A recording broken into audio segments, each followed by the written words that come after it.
willingness to plant native trees, Gary oaks, arbutus, etc. Urban forests for the future. Increased willingness to plant other native species, shrubs, herbs, wildflowers, native grasses. Significant awareness and need to manage invasive species. Supplement populations of species at risk. A friend indicated the analogy between this program and the Blue Box recycling program. 20 to 30 years ago, few people recycled, but with education and incentives, nearly all Saanich residents now recycle. Saanich needs to provide individuals with education, such as explaining why biodiversity and the urban forests are important, and encourage them to work together as a community to improve it. Saanich could create a plant a tree day where every household is encouraged to plant a new tree every year. The municipality could provide seedlings. Thousands of new trees could be added to our urban forests every year. We believe that Saanich would be praised and respected as a leader for both a public and populace-based stewardship model that could be used in many other municipalities. Thank you. Thank you, Laura. One final check. Number 30. Don't have a number 30? Okay, please 31 come on up, and if I could please have 36 come down on deck. My name is Claudia Copley. I live at 657 Beaver Lake Road. Dear Mayor and Council, it has been very disappointing to follow the controversy over Saanich's adoption of the Environmental Development Permit Area legislation. The legislation has been several years in the making and is extremely important to the health and well-being of Saanich residents, including those that lived here long before we appeared on the scene, the native flora and fauna. I have owned a property for more than 20 years that now has an EDPA on it, and I am proud and honored to be a steward of this habitat. It is a riparian area that supports breeding wood ducks, hooded mergansers, and a myriad of other wetland inhabiting species. My in-laws likewise have an EDPA on their property, and they are also pleased at the importance of this wetland and that it has finally been recognized. They have known it was significant for more than 40 years. It is wonderful that Saanich finally got around to realizing it too.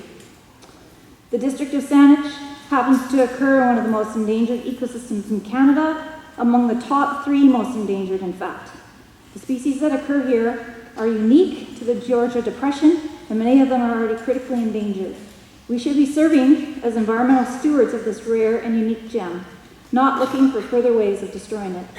The EDPA is an important initiative, an excellent step in the effort to afford the protection needed if we want to feel proud of our long-term influence on the region.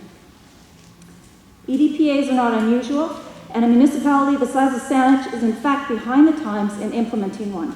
When Langford has protections for habitat in place that we do not, you really need to raise an eyebrow.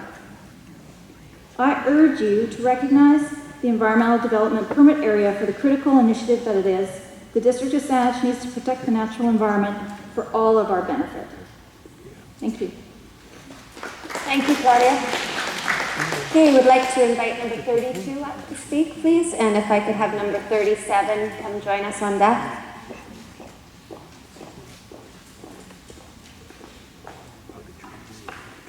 Good evening. My name is Andrea Rentucci. We live at 4731 Mountain Road. Our story began in June of 2012 when we had sold our first home in the Gorge and Tillicum area and were seeking our forever home. We were seeking a small acreage with a house. We found what we were looking for in rural Saanich.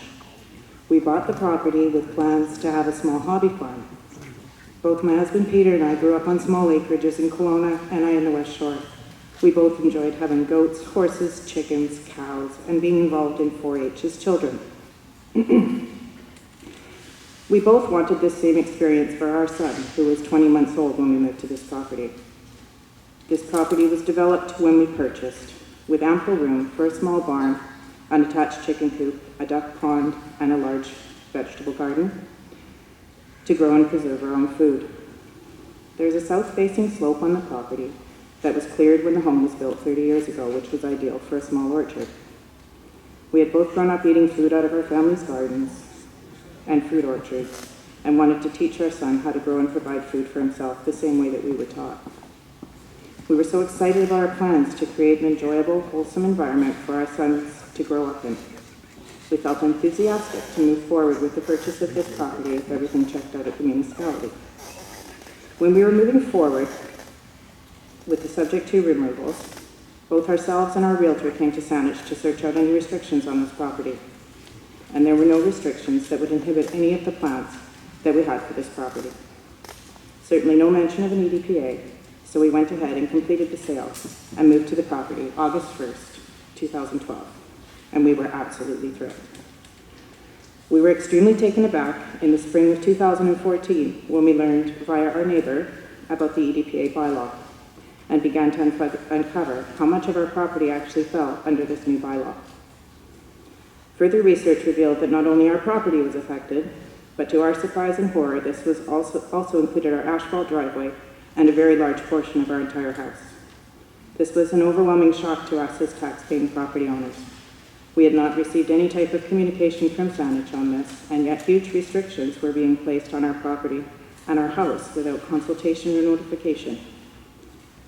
These restrictions put an end to the goats and the chickens and the duck pond and the vegetable garden and the orchard and the wholesome lifestyle pretense that we had purchased this property under. This did not seem fair to us at all. We're not developers, nor did we purchase this property with any plans to develop any part of it, unless you consider a chicken coop, a vegetable garden, and orchard a development. We're hardworking, very involved parents to a wonderful boy, and we still want to provide that wholesome lifestyle that we dreamt of creating for him. I'm not sure how a municipality can dictate that a rural property cannot use the land to provide sustainable food and animals for a family that lives on it. Saanich Council and the official community plan policies claim to support these connections and opportunities for local food production in both rural and urban areas. Under the EDPA, we are not allowed to do this type of farming, providing food for our own use. Only commercial farming may lobby to be exempt from this bylaw. It looks like for our own use farms are no longer welcome in Saanich, and this is a real shame for this community. It is not very clear how it was decided which properties would be included within the EDPA, especially when other properties which are very similar in natural vegetation are completely untouched by this bylaw. It is as though the mapping process was done blindfolded. It is also not clear how this was all approved without any consultation at all or communication with the tax-paying property owners of these affected properties. If we had been aware of this bylaw or its impact on our property and home, You're at 1 minute.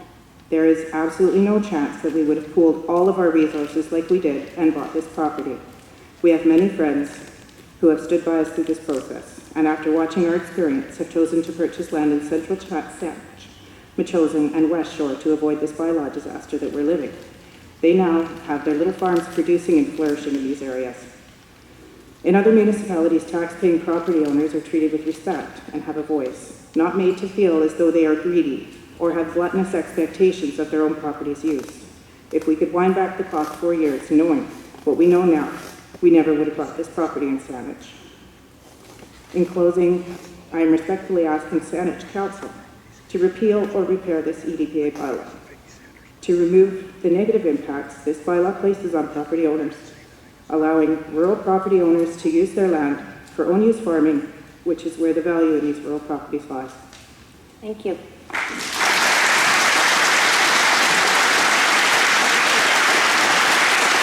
Inviting number 33, and if I could have 38 and 39 come down on deck, please.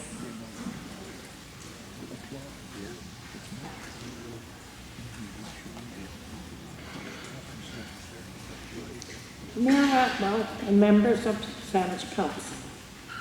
My name is Teresa Bijon, owner and occupant of 4007 Rainbow Road. I have a letter from Adrian Pollard, Saanich biologist, dated April 2014, stating she is committed to recommending to council to remove all houses, decks, and patios from the EDPA. The letter also states that if I wanted my property removed from the EDPA, I could hire a registered professional biologist to make a recommendation to Saanich based on the condition of the ecosystem and potential for restoration. 2 years later, my house, deck, and patio are still in the EDPA, as well as 75% of my groomed lawn and garden. Adrian Pollard inspected my property, as well as 4011 Rainbow Road, and confirmed neither property contained a sensitive ecosystem. The registered professional biologist I hired also confirmed there was no sensitive ecosystem on these properties.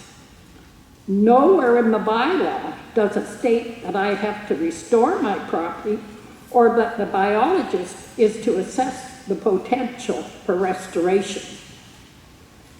In September 2015, we made application to council to remove these properties from the EDPA.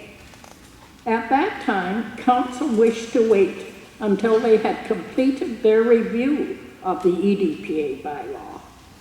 How long must I wait?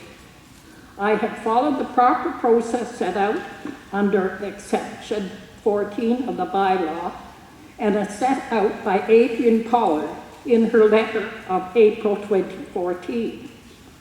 Saanich now needs to follow proper process and remove my property from the EDPA. As for the future of our environment, I no longer have the means to plant trees, nor would I, given my experience so far with the bylaw. I can't imagine anyone wanting to plant native trees or plants for fear of being included in the EDPA. The current bylaw only discourages people. I have lived in Saanich all my life and have watched our natural environment slowly disappear. I am concerned that my great-grandchildren will not be able to enjoy a glimpse of what I have enjoyed. The trees are getting old and they won't last forever. Someone needs to plant new trees, but this won't happen unless Saanich removes the negative impact of the EDPA and encourage everyone in Saanich to plant trees for future generations. Thank you very much. Thank you. Number 34. And if I could please get number 40, 41, and 42 on deck, please. 40, 41, and 42. Hello, my name is Laurie Adam. I live on Mountain Road. I'm an environmentalist. I'm absolutely against the EDPA for the heavy-handed way that it has been brought into place, the dishonesty around it, and the aggressiveness of staff in dealing with citizens of Saanich. We have heard from Tidley of some other approaches tonight, and I think Saanich really needs to look at some of this other ways to be able to deal with environmental areas. Now I'm going to go off subject. I'm going to talk about ALR. Basically, ALR is being raped in Saanich. Every piece of ALR on Quail Road that comes up for sale has a mansion built on it. That's what's going on. Rome is burning while the people are dancing around this EPTA thing. I think you need to broaden your sights and look at some of this other stuff. It's very serious. And of course, what it means is for local people, there'll all be mansions there with huge taxes on them, and it'll drive everybody else out of the community. You'll turn us into uplands or something like that. Thank you very much. Thank you. Inviting 35, but I didn't see anybody come down on deck. 35. 36. Also didn't see anyone come down. Okay, 37.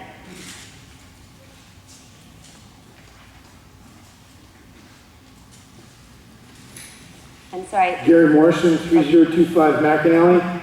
I accept and support the benefits of biodiversity and preservation. However, I object to the intrusive and costly imposition of the restoration goal and the unfair burdens placed solely upon affected property owners for the benefit of the community without evidence-based boundaries or controls. I observed a meeting of the Environment and Natural Areas Advisory Committee in which one member lamented that they had not seen the huge backlash because of the lack of diversity on the committee. It consists primarily of people in life sciences and teachers with no construction or blue-collar workers, no real estate professionals, and no business people. The implication is this committee suffers the effects of an intellectual positive feedback loop that is backfiring. Hope the irony is not lost on council. Council passed the EDPA based on flawed and biased information and a less than transparent process, and it should have the courage to scrap it. One has to question the law's effectiveness if it drives people to remove native vegetation, particularly in light of the massive timber cut on ALR land, adjacent to EDPA effective land, or to refuse to plant new vegetation. The goals need to be addressed through a balanced interdisciplinary approach with proper controls. One biologist will argue that the current environmental issues have gotten to their present state by leaving everything to voluntary action. I lived on McAnally since 1969, and in the past 10 years I can only recall 2 mailings with pictures of invasive species. There have been no other educational outreach or incentives that I can recall. There has been no discernible attempt by Saanich to encourage voluntary stewardship, and it is time for Saanich to activate every possible educational tool and incentive to build a consensus with the affected property owners in order to promote such voluntary stewardship that effectively achieves the environmental goals. It needs to replicate the success of the recycling program. Another biologist argued that the EDPA has no impact on value because market prices are agreed upon by buyer and seller, so there is no need to consider anything else. It is a common debate tactic to remove context and oversimplify complex issues. All environmental analyses should include social and economic issues, not just biology. Economic analyses are rich in complexity, particularly when addressing uncertainty, and it is uncertainty that causes the largest loss of value for any asset. When property owners are confronted with buffer zone creep to protect such plants as lichens, which have survived multiple ice ages and are in no danger, and when owners have suffered from a reduction in buildable area and in site selection to 4,000 square feet from a 65,000 square foot lot, they have experienced the effects of uncertainty and loss of huge portions of the properties and hence considerable loss of value. Fewer prospective buyers are willing to risk the uncertainty or the time and money to deal with the restrictions. We've also heard that green space and protected areas have value to properties, but by their very existence they do not add new value.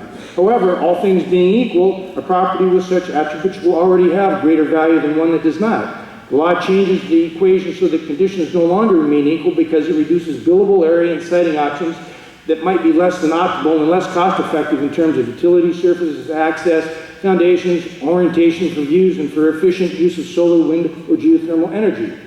A biologist argued that because the council was elected, it should do as it wished with respect to the EDPA. However, that implied mandate was never provided because it was never an issue during the election. Even if council had such a mandate, it also has the duty to protect minority interests, in this case property rights, from the tyranny of the majority. If council is so enamored with the current EDPA, every member should demonstrate leadership and place their property in the zone and replant with camas. For many reasons, including the above described issues, biologists are not hired to advise on social and economic policy. Council has abrogated its responsibility to obtain independent consultation to evaluate the social and economic consequences of the law. Instead, it has allowed activist staff to hire an economic consultant whose primary client focus is municipalities that want to cut their costs of development concessions and expropriations, and to attend the interviews, thereby influencing the analysis and rendering another biased and flawed report. The issues at hand require an approach that educates and incentivizes property owners to voluntarily become the best possible stewards of their land. The next logical step would be for a committee of the whole, and I would request that the council mail proper notice to every property owner so they can attend and eliminate the veil of secrecy that has encumbered the debate. Thank you. Thank you, Dave. Okay, number 38. Okay, 39, please. And can I have 42, 43, and 44 on deck, please? 42, 43, and 44. Good evening. My name is Bill Morrison, and I reside at 945 Woodhall Drive. It's a 35 35-year-old standard city lot. My backyard runs adjacent to Christmas Hill Nature Sanctuary. My backyard has no trees, no sensitive ecosystem, and no invasive species are present. There are, however, invasive species on the nature sanctuary which are not taken care of by Saanich. Over the last few months, I have monitored the EDPA and have noted some deficiencies with respect to implementation. First, there have been no Saanich staff members performing survey work, i.e. boots on the ground, to properly evaluate environmentally sensitive properties. This is paramount as the bylaw is not based on generally accepted provincial or federal mapping standards used to measure environmental ecosystems. It appears that the GIS mapping process currently used is based on old technology. Secondly, I personally was not told the truth by the Saanich staff who I spoke to at the open house in June. The staffer advised me that my property was not affected by the EDPA based on the GIS mapping profile. However, when I got home and clicked onto the icon for the Saanich website, the mapping clearly showed that I am affected, and all of my neighbors along Woodhull Drive are also affected. And I really find that behavior by the staffer to be inexcusable. I've also kept full documentation of that little chat we had should it come up for further review. Thirdly, my review of the EDPA of other municipalities indicate that it is working well for them. So the logical question is, why does Saanich's version of the bylaw not work? Has Saanich reviewed the EDPAs of neighboring municipalities before enacting their version? I have noted that the EDPAs of other municipalities do not contain buffer zones in the case, as is the case with Saanich.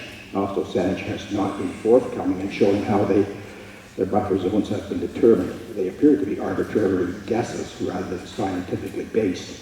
I find this odd, as all 13 municipalities within the CRD share the same environmental issues. So an apple-to-apple comparison of the various EDPAs to Saanich's does not produce a rational conclusion. Fourth, until recently, many of us have enjoyed the use of our property while raising our children on our Saanich homes. However, the current EDPA is stripping us of the right to use and enjoy our property. This is also compounded by the invasive species bylaw. As a result, our property values have been significantly eroded.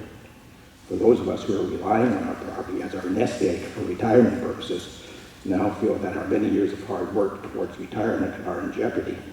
For example, there is a description in the Saanich News on November 11, 2015, of an individual who lost over $200,000 on the sale of his property as a direct result of the EDPA.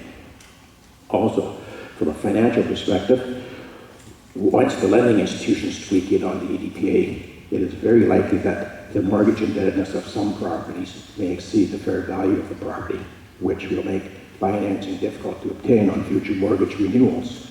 This may trigger an array of personal bankruptcies and the associated social costs, which will impact all us taxpayers because we all pay into our social programs. This is not fear-mongering either. This is just pure economic and social common sense. Sixth, because the use and enjoyment of a property has been minimized by the EDPA and the invasive species bylaw, Saanich has not recognized this impact on the individual rights and freedoms as enshrined by the Federal Charter of Rights.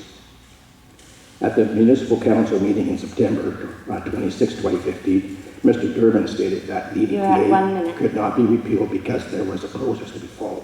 While based on the above factors, and there are many more, there was no established process to begin with.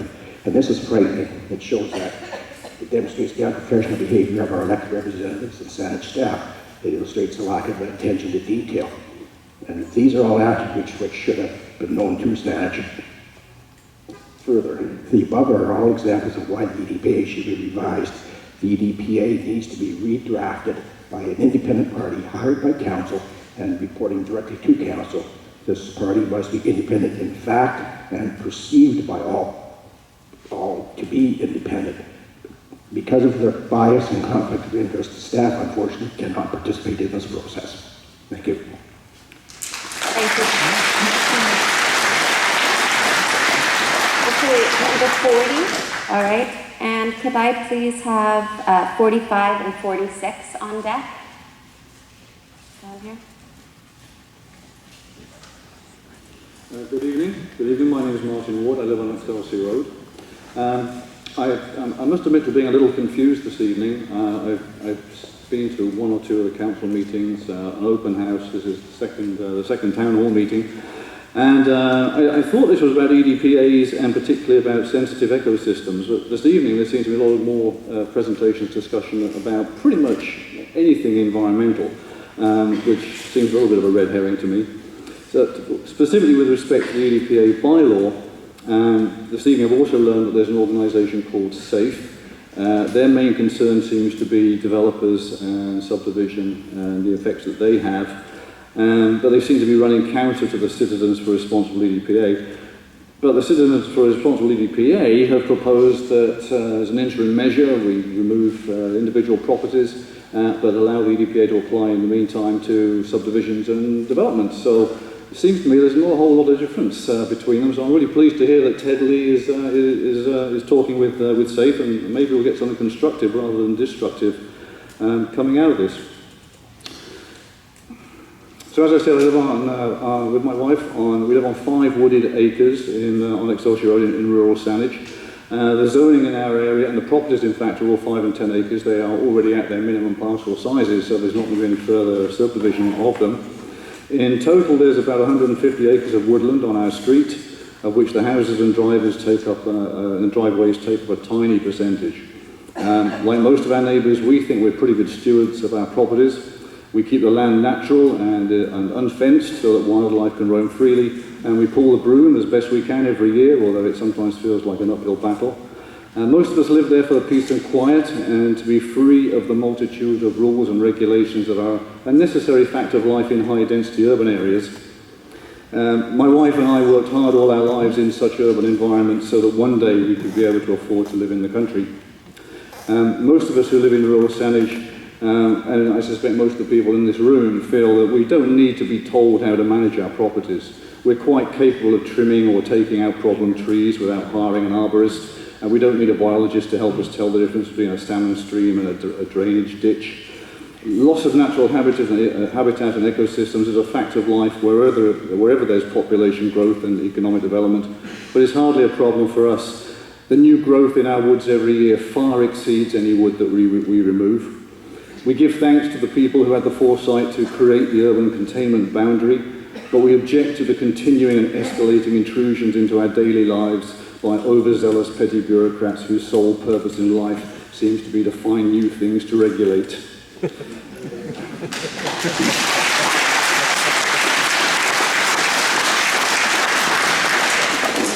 Our street was logged around 80 years ago. There are still some big old fir stumps to prove it. But it's interesting to note that there are no big old arbutus stumps, and for that matter, no big old Gary Oak stumps either. Although we're led to believe that the arbutus trees on the adjacent property constitute a sensitive ecosystem. Well, there are thousands, perhaps tens of thousands of arbutus trees on our street, but they are not part of the original ecosystem any more than that drainage ditch is a salmon stream. So let's figure out what it is we're trying to protect. I don't doubt that there are some natural areas that are of exceptional ecological significance, but common sense suggests that if they've been counted in the thousands, or even the hundreds, then the definition is a little too broad. Where there truly are areas of such significance, then Saanich should acquire them at fair market value and preserve them for the public good. Not only will their protection be certain, but Saanich taxpayers will soon let you know what they think their true value is.